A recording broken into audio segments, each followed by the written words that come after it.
Maya is the best, ah da da da. We said Maya is the best, ah da da da. I said Maya is the best, ah da da da. We said Maya is the best. Welcome back to the Levin Lounge. This is where scholars lead the conversation. Today we are excited to welcome Marlon Rice, a candidate for New York State Senate. As students in a school where our student government reflects how New York City government works. This conversation helps us understand how leadership, community support, and decision making happen beyond our school walls. Thank you for joining us, Mr. Rice. And I'm Madison. I'm Skylar. What does a New York State senator actually do, and how does the role affect students in school? So first, I want to thank you guys for having me on at the Levin Lounge. As you said, my name is Marlon Rice, and I'm a candidate for state senate in the 25th district of New York State. So that includes Brownsville, Bedford-Stuyvesant, Clinton Hill, Fort Greene, a little bit of Park Slope, a little bit of Dumbo.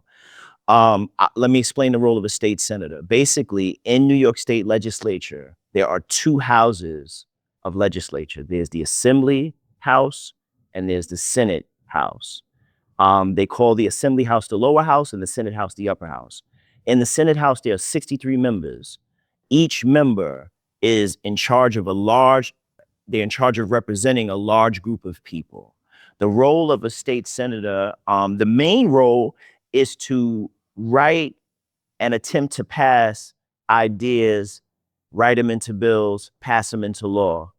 A great deal of work comes with that, trying to create bills, move bills into law. But the state senator, along with their colleagues and the governor, agree upon a budget for New York State. So last year's budget in New York State was about $285 billion. Now, that big pot of money goes to support education, healthcare, public safety, affordability concerns, right? And so, in a very real way, your state senator has impact on how the educational system in the district and citywide and even statewide develops. That sounds very interesting. It sounds like you have a lot to do. Like, yeah, a lot of things on your hands. Like you're always like busy. Yeah. Okay. The next question is, why did you decide to run for a state senate, and what problem were you most motivated to solve? That's a good question. I think I wanted to run for this seat in particular because I had a relationship with the woman who held this seat in my district for years. Her name is Velmanette Montgomery. Miss Montgomery is a legend in our community. I'm from Bedford-Stuyvesant and Clinton Hill. She did so much to expand upon our abilities with regards to resources in the community. When she stepped down from the seat in 2020, I think our community took a step back in terms of our ability to be connected to that seat. And so I believe in my heart that there should be a real rooted connection between elected leaders and the districts that they serve, right? So you should know your city council member, your assembly member, your state senator, and whatever district you live in. And you should be able to contact these people. And you should know when you see them at churches or in community, they should be active. There should be a fluid relationship between servant leadership and the community. And so that's why I chose to run, is because I believe in that, right? And I grew up, I was blessed to grow up around Black leadership and to understand that all of us have a responsibility of service in the space where we live. You don't have to be an elected to understand your responsibility with regards to civic leadership. And it could be as something as simple as helping an elderly person with her groceries. That's, to me, is civic leadership. So, because I was raised with this mindset, it just took on like this responsibility in me to represent what I feel like is the best in us when it comes to that. Um, how do elected officials make sure They are really listening to the people they represent, including young people. Well, I think it goes back to what I'm saying. It's not enough to be elected. You have to build and maintain strong relationships with community Right. across demographics, right? Across neighborhoods, across age ranges.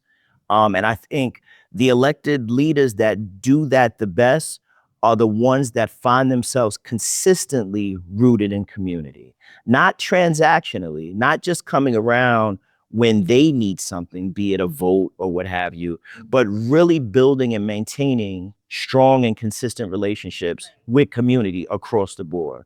Right. And I think that's like the best method of, but again, that's not just elected leaders. I feel like in community, as as sisters and daughters in community, you too should have that level of relationship in your community, right? So like when you go to your bodega where you live, you know the person in your bodega, right? Why? Why do you know them? Basically, because my family having a vomit and I go there like You go there every day. So when you go there enough, you build a relationship with the bodega owner because you go there and you spend your money every day. And so that connection creates a responsibility on both ends, right? So that bodega owner, say if that bodega owner sees you in distress, he or she is going to help because you have a relationship with them. And likewise, if you see something going on that you don't think is right, you're going to support because you have a relationship with them. So that's what I believe. I believe that elected leadership should have and build and constantly be building strong relationships with community. okay. Our student government, as you know, is modeled after New York City local government. What advice would you give student leaders about representing their peers responsibly? What I'll say is this: the most effective way to lead is actually by listening to your constituents. So, what I would advise student leadership here is to really get into the habit of talking with students, constituents, right? And getting a sense of what their wants and needs are, and using those conversations to build a platform of advocacy.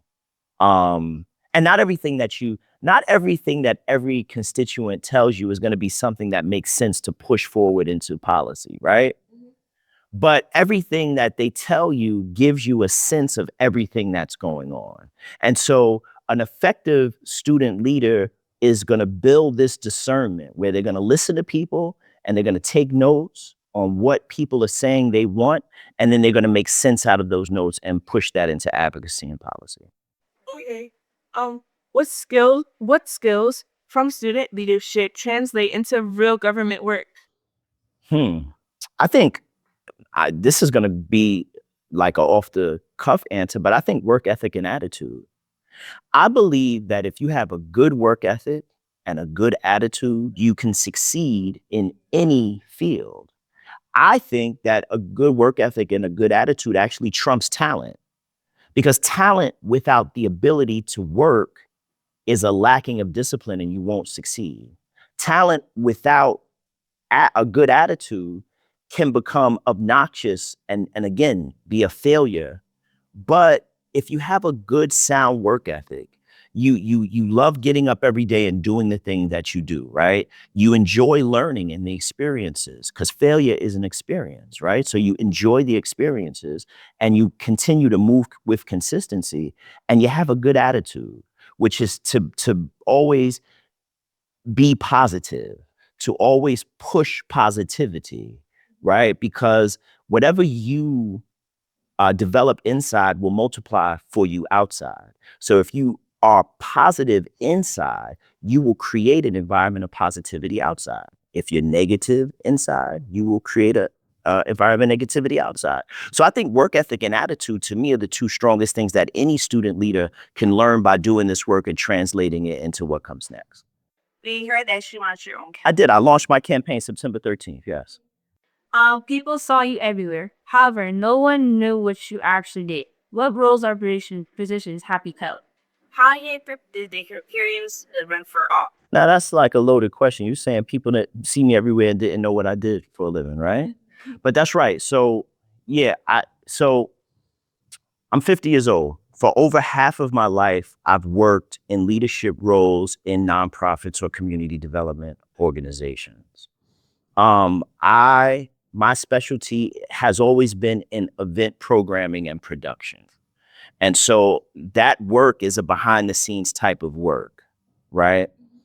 Um, so I currently work at Bedford-Stuyvesant Restoration Corps, which is the oldest community development organization in America. It's the first community development organization. But prior to that, I've worked for the NAACP. I've worked for Black Veterans for Social Justice. I worked for the New York Society for Ethical Culture. And in all these positions, my role was really about programming. So when you think about event programming, you an event programmer builds social experiences for people, right? Be it a luncheon, be it a block party, whatever it is, your job is to build out a social experience for people so that people come and have a positive and favorable experience at the event. And so that's kind of what I'm good at. I also have my own event programming company, Good People NYC. We throw what's probably the biggest block party in central Brooklyn now. It's called Stoop Set. We're going into year 4. We do about 4 or 5 of them a summer, and each one of them, like, we get like 5,000-6,000 people that come out. So that's what I do. Who was your favorite hip hop artist from today when you were our age, 13 or So who is my favorite hip hop artist now, or who was my favorite hip hop artist? Both. So now, probably, that's a good question. Do you mean like today's artists, younger artists? So like I like Chef G. Like I'm a fan of Chef G. He's somebody who reminds me of Big a lot in terms of his cadence, his Caribbean roots, right?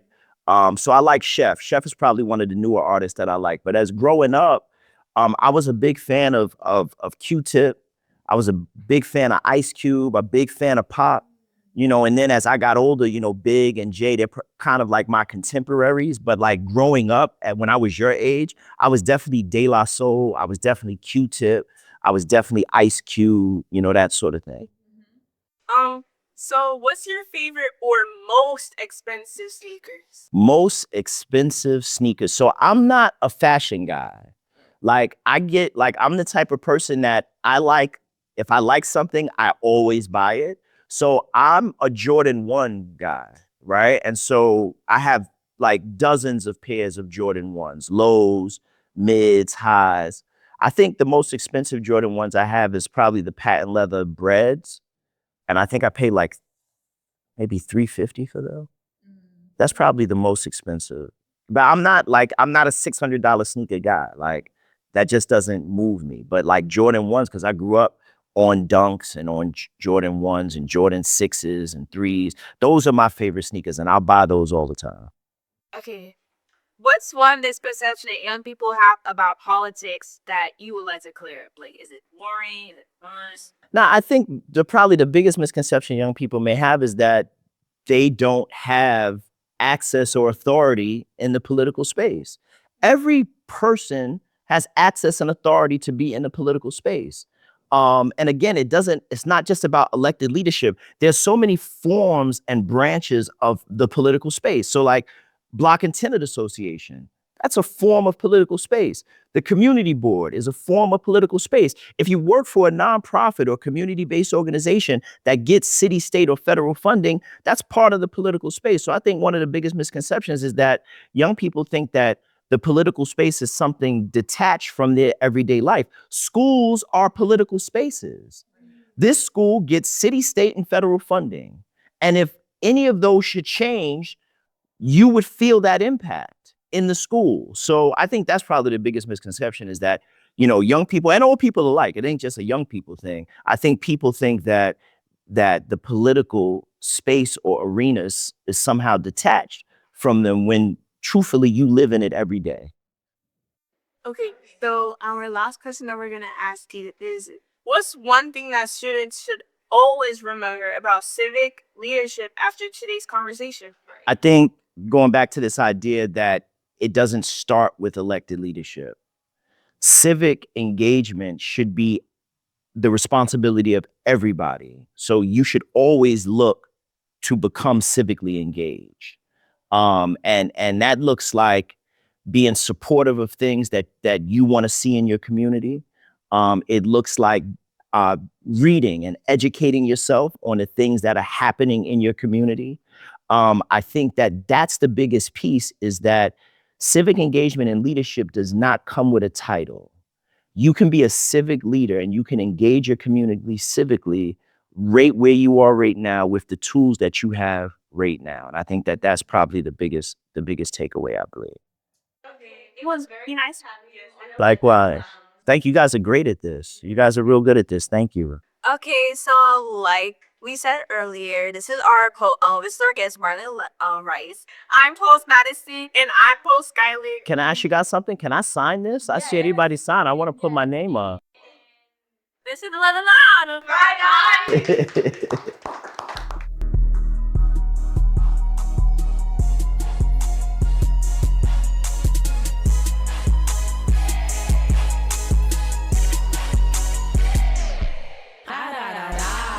I said Maya is the best.